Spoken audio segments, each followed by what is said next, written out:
Zo'n 150 mensen staan van de morgen klaar voor een start, inclusief Friesk volkslied.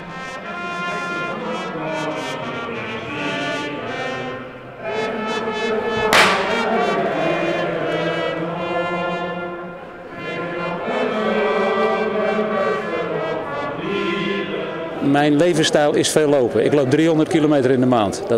Ik ben opgehouden met werken, dus ik loop veel en met veel plezier. En dit is een van de tochten die ik gepland had. Dus appeltje eitje dit? Nou, dat is het nooit, maar ik heb het wel vol vertrouwen dat ik dat gaat uitlopen. Onder de deelnemers binnen er wel meer die net uit Friesland komen. Want een Alverstedentocht libbet boeten de provincie. Friesland en de Elfstedentocht, dat is toch iets unieks. Dat is speciaal. Er komen zelfs vanuit Noord-Holland hier naartoe. En zo binnen er nog wel meer opvallende zaken bij deze 20e editie van de Kuijer Alverstedentocht. 54% van de mensen zijn vrouwen en 44% mannelijk. Dus dat vind ik wel opvallend.